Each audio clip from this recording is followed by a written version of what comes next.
The following program is a Town of Colonie television production of the William K. Sanford Town Library.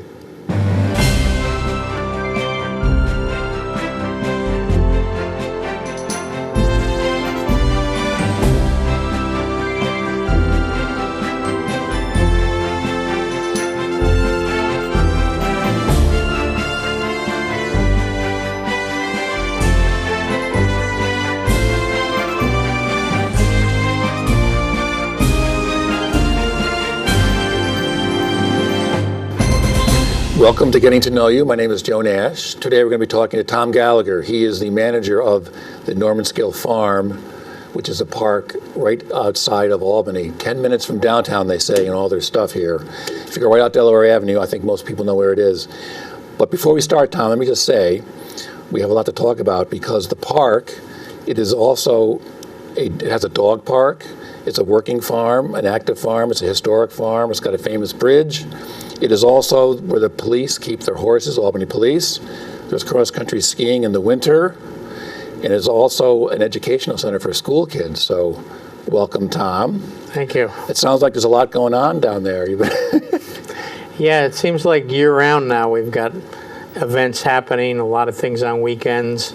And we've been very fortunate. We're able to do a lot of, almost everything down there with volunteers and through fundraising to help get some things done down there. So. And you've been there for, you were telling me before we started, 40-something years? Well, I've been, I work with Cooperative Extension, been there about 42, and I've been down on the farm about 34, 35 years now. I think most people know where it is because it was famous for the yellow bricks going down the yellow brick road, but I think you were saying they're sort of covered up now. Yeah, the better road to go down now as you're heading towards Del Mar on Delaware Avenue is turn left on Mill Road, okay, just before the bridge that goes into Del Mar. People still don't realize that this entire farm is in the city of Albany. I know, it's right. It's amazing to think, but it's actually a farm in the city, an active farm. So let's go back a little history here. This farm goes back to which is amazing to me, the 1600s. Why don't you go into a little history there, how this all got going? Well, the way history tells it, believe it or not, haven't been around quite that long, but almost.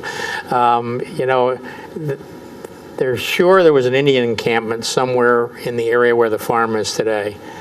And they think that what the Indians did was that's where they kind of all met up to do their fur trade with the Dutch settlers, of which they had a trading post down where the Port of Albany is now. Mm-hmm. And so it kind of started out as an Indian, where Indians would come from all over. In that spot. In that spot where the farm is, and then get together and then go down to the port, which, you know, today doesn't seem like very far or hard to get to, but, you know, and of course that, then the encampment grew into, this is where they kind of lose track sometimes of what happened there. The history's like that. They know some of the actual early farm buildings were built in the 1820s. So some of the ones there now are from the 1820s. That's what you're saying. Yep, there's two buildings there. One, the forges in the front of the building, in the back used to be an ice house, and that they figure is 1820. And then there's a tenant house where people who worked at the farm lived, but the original structure they think was built in 1820 also. And then the park is actually, if I'm correct, if I did my research right, but it is on the National Register of Historic Places, is that right? We're working on putting it on the historic register. I think we're 90% there, let's say that. Right. So, because I got this thing I printed out. It must be what you guys wrote to apply for it. And is that what that is? Could be. Okay. Yeah, we're close. So when you say it's so after this 1820s and 30s, then it was what? It was a gentleman's. Some of your research or some of the things I found say it was sort of like a gentleman's retreat home or something, or a gentleman's farmer. Is that what they were back then? Or yeah, back then, believe it or not. Now we got to talk back long before the thruway was there. There were several farms between the Normanskill Farm, going all the way over to the golf course, and going all the way up onto Whitehall. That was all farms up on Whitehall too, at the time, and they were very small. Some had some animals, some didn't. But it was kind of, you're right. It was kind of an area where some people that had some money. It was more like a summer home. You know, had these small farmlets, I guess you could call them. Oh, okay. For quite a while. And I see it says it was also a retreat for Albany's elite. Is that was also stuff that was going on? Yeah, there was a couple places that they had that where, you were getting out of downtown Albany, and as small as downtown may have been at the time. But, you always had the big places in Albany, like Schuyler Mansion, Philip Schuyler owned a lot of acreage in and around all over Albany. But this particular area was not part of that estate. All right. So just beyond that estate. So then, so it was between then and when more modern times, we'll talk about in a minute, it was a working farm for all those from, say, the late 1800s up until maybe when you were... Yeah, and of course at the time, it was, if you had a dairy farm, it was a big farm if you milked 12 to 15 cows. Oh, okay. So, they were very small operations. Some of it was just raising their own food, actually. Okay, so now you were raised on a dairy farm, so you started here in 1976, is that right? Yep, in cooperative extension, yeah. All right, so how did you get involved with that?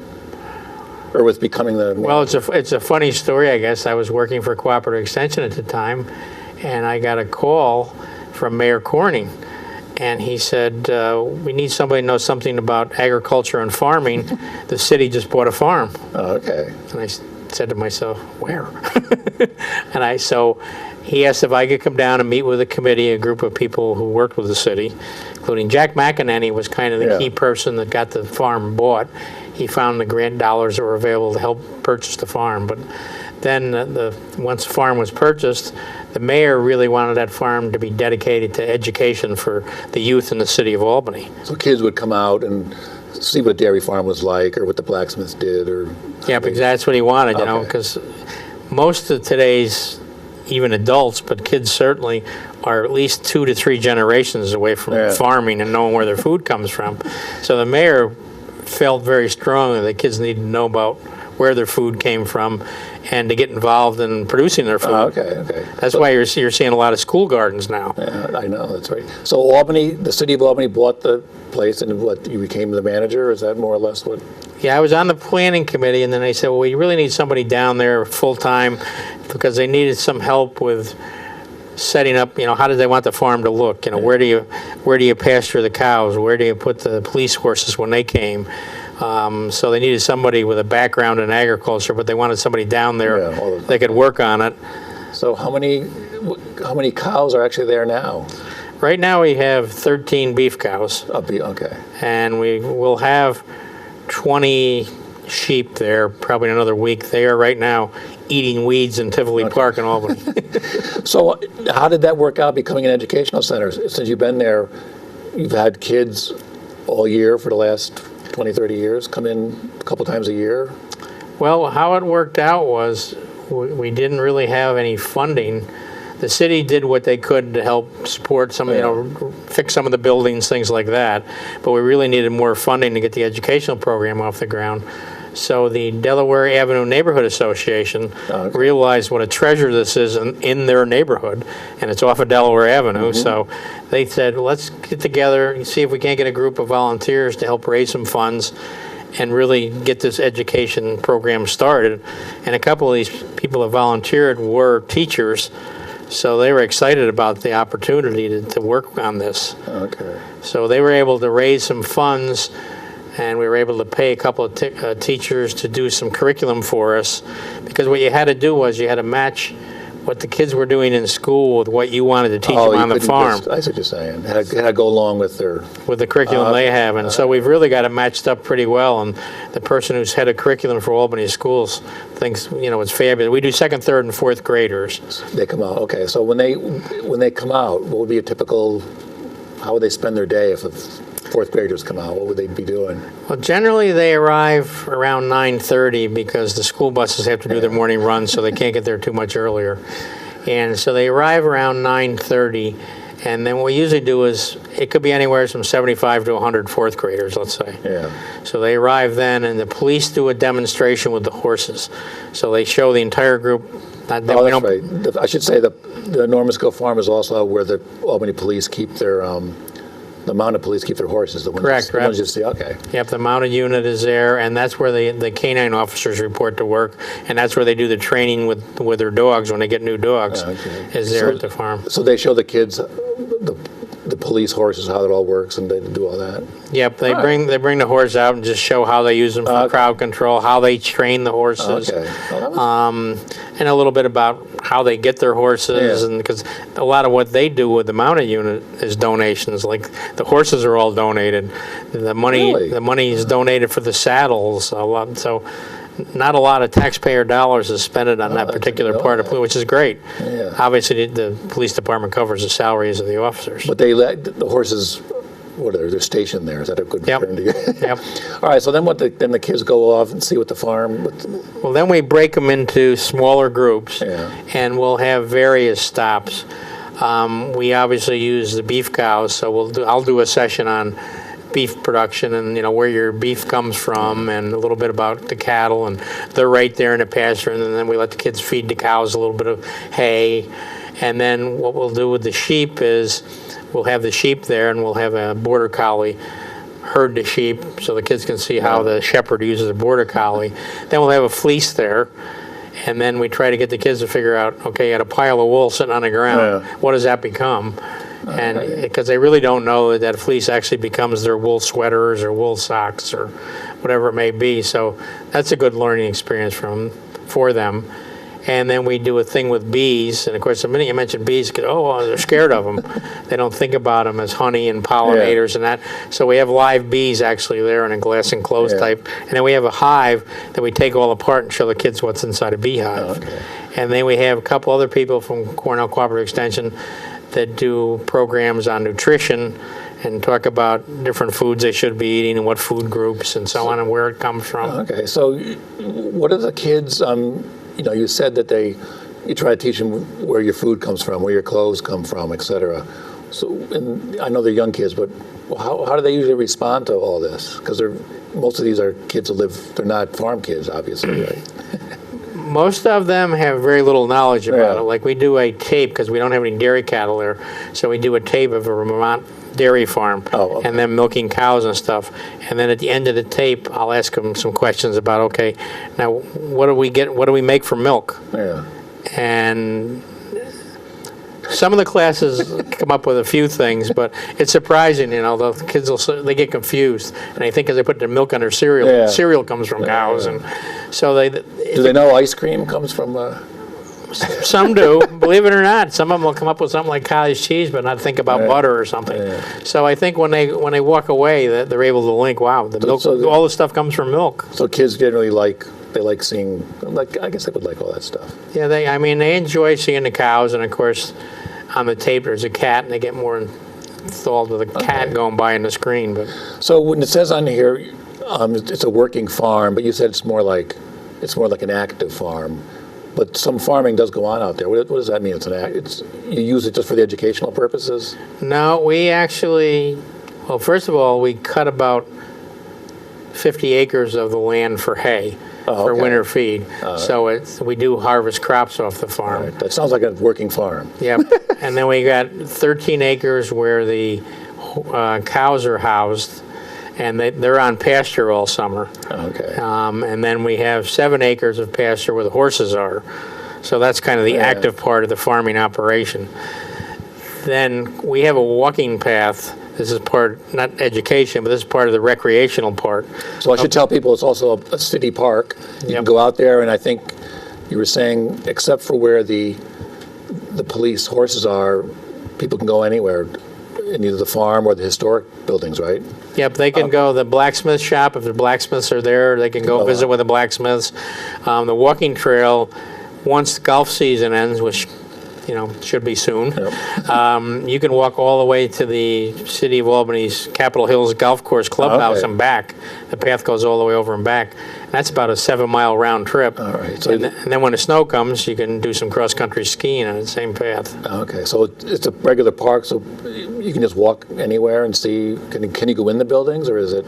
Not really. I mean, if the blacksmiths are there, yes. The rest of the buildings are up where the police horses are and stuff. Okay, and except for where the police horses are, people basically can go anywhere. Yep, they can take the walking path goes out back where There's lots of open acreage. There's some benches back there where people can sit and just. There's one bench that faces where we had a landslide a few years back. Oh, the one, okay. Off of Delaware Avenue. That's right. Did that impact you guys when? Yeah. We when they rebuilt the hillside, we actually lost 4 acres. Really? They moved the creek. Yeah. So 4 acres of the city's farm ended up on the other side of the creek. So they had to work something out with the town of Bethlehem on that. Okay. So there's also a community garden there too? Is that? Yeah, it's a 2-acre community garden. It's fenced in because we have a lot of deer down there, so we have to, if you didn't have it fenced. And Capital Roots actually is in charge of the community garden. I till it and do that kind of stuff, but Capital Roots is who you would call if you wanted to have a garden there. Yes, I think Capital Roots has, I think they have something like 50 community gardens, but this is one of the largest ones, isn't it? Yeah, this one's 2 acres. Oh, okay. That's what That's pretty good size, yeah. All right. It says, I think this and one up by Livingston Village Apartments are the 2 biggest ones in Albany. All right, so if people want to get involved in that, they got to talk to Capital Roots. Yep. You can get your own little spot in there or something. Yep, and there's signs down there where they can get a phone number or something. Okay. Now, it says here you also have hiking trails, or is that the same ones you were just telling me? That's the one I was talking about. But the trail not only goes to the golf course, but you can actually hike through a small wooded area. The farm is bordered by the thruway on the north side, so you can hike all the way up to where the thruway is. All right. So you can spend a good part of a day there. Yeah. And then you're saying in the winter you have cross-country ski trails, or is it just you kind of just go out wherever you want? We try to break a trail. The people over at the golf course have a machine they pull behind a snowmobile that breaks a trail for the cross-country people. So you're not trying to ski in a foot of powder if we get a lot of snow. Okay. So let me just ask you about this thing I mentioned in the beginning, which I did not know. You're applying to be on the National Register of Historic Places. What are there benefits if you become recognized? Is that the right term? If you get on the register, do you get benefits for that, or? Yeah, there are advantages. That it opens up a whole new world of grants. Okay. And as I said, the city isn't able to put a lot of money in. They do what they can or take care of emergencies. But we'd like to bring in some more dollars, and there's some roofs that could need some work, and there's some painting needs to be done, and so through the historic. If you're a national recognized site, it's easier to get funds. Some fund. Right. We're very lucky that state legislature's been pretty good with some funds for us. So what process are you in this? Does it take many years to apply? Well, we put in the application at least 2 years ago. Okay. We've had several people out, and they go through all the buildings and look to see what age they may be, and they identify. Really? I mean, they really want to make sure it's very historic. Yep. Yeah. Basically, that's what they're doing. Yeah. I mean, they were just in the main house where I live. They're looking at doorknobs and door frames and. Really? And one of the things that held it up was what they were finding in the main house was that some of the door frames and doors are older than a lot of the other things in the house. Oh, okay. So I don't know whether they put old doors in. When I say older, they're probably 1830 vintage, they said. Yeah. But the house is not that old. Oh, okay, I see what you're saying. So. Well, if you Google this, I'm not sure what website I found this on, you can read, I guess it's your application to the National Register of Historic Places, but you have a whole description here. It goes on, it's several pages long. You describe the main house, the main buildings, the farmhouse. People can read this. It's actually very interesting, very historic. So you're telling me all this. Are you the only employee there that does all this stuff, or do you mainly have volunteers? I'm the only one. I kind of coordinate all the kids' programs, and then we have volunteers. There's a lot going on here. Yeah. Yeah, sometimes some weeks it's hard to keep up with. So you have a lot of volunteers, though? Yeah, we do. We had 90 kids come a week ago, and a couple of the volunteers came down to help move them from spot to spot. Oh, okay. And they like doing it, but it's just a matter of if they're available. Oh, okay. So you've been there 40-something years. Are you going to be retiring soon, or are you done? Well, I've been trying, but. So one other thing about the Normanskill Farm, the bridge, I don't know what it's iron. What is it? Have a certain name? It's it's sort of a famous bridge, isn't it? It is. The style or the engineering of it. Yeah, I guess it's famous for several reasons. First of all, it's named after the person that first designed it. He actually his name is Squire Whipple. Okay. So it's called the Whipple Iron Truss Bridge. Okay. And he was a student at Union College in 1830. Okay, it's an engineering school. Yep. Yeah. And so he is the one that actually designed the first steel truss bridge. Back before that, all bridges were made out of wooden beams. Okay, the first steel First bridge. steel truss All bridge to do a span of 100 feet or more. Really? And it's- Which was so that was a big deal. And these were the bridges, most of these bridges you saw going over the Erie Canal. oh, okay. Now, the bridge that's at the Normanskill Farm was built in Syracuse, and then it was erected at the Normanskill site right around the 1900. 1900. 1900 Oh, really? it was erected. And before we started, you were telling me sometimes Union College engineering students come over and Yep, some of look it over, the classes, because it's so unique, and it's one of the few still in service. So they come over to look just how the bridge works. The thing about the bridge, the whole bridge moves when you drive across it. What is that? What do you mean? It's got rods on the side, and as you drive across it, the rods move in and out, and the bridge does this as you drive across. Oh, you can sort of feel So yourself. it distributes the weight. Really? So when the school kids are there, I'll bring out the kids and get them in the middle of the bridge, tell them to jump up and down, and they can see the rods move, the bridge move. But that's how it takes the weight. Oh, okay. They used to drive school buses across this bridge, so it'll take a lot of weight. Oh, okay. Of course, the teachers just about have an attack when they see kids jumping up and down the bridge. So before we finish up here, just tell us, when is the park, it's open till dusk every day? What are the hours? Is it all year round? Or? Basically dawn to dusk, and we'll see people beyond that on both ends, like people before they go to work right now. Yeah. Yeah, it's still dark at 7 o'clock. I'll go down for a They'll walk go down or a run? with the dogs or whatever, yeah, or people are jogging before work, and same thing after work. It's dark, it gets dark early, so. Well, one thing that we didn't mention, I should say, there's a dog park there. Tell me a little about the dog park. And the dog park, it's 2 acres, it's fenced in, and you can park in the parking lot, walk your dog back, so that way you get to walk too, not just the dogs. Or people can drive, it's right next to the community garden. But is this a spot where you can take the dogs off their leash? Yep. That's what I thought, Yep. because sometimes it's hard to get your dog to go to a place like that. Yeah, and then where the large hayfield is, which is about 30 acres right next to the dog park, we've allowed people to let them off a leash there too, if they're friendly dogs. That's a friend. Well, it sounds like there's a lot going on out here at the Normanskill Farm. 10 minutes from downtown, just go right out Delaware Avenue. And there's 2 ways that you can go. Do you guys have a website? I couldn't. We're working on that. Okay, We don't. I didn't think. All right, I don't Yeah, wanna- no. But you can find, if you just Google Normanskill Farm, there is a lot of information out there about what's going on out there. Do you have any? We're filming this on October 31st. Is any things coming up? Any? Right now, we've just about finished. For the season? The last group of kids were there Friday, and I think that's it for the school groups for this year. And the blacksmiths had their group there on Okay. Sunday. They'll probably be there the last Sunday of November still. Okay. So that's another opportunity for people to come and watch the blacksmiths But again, people can go out there anytime and. and hike and Okay. bring their dog and those kinds of things. All right. Well, thank you for telling us about the Normanskill Farm, which I didn't know all this went on out there. I mean, I've been there, but I didn't think I'd know it was all this stuff. So thanks for coming, Tom, You're welcome. and we will see you next time on Getting to Know You.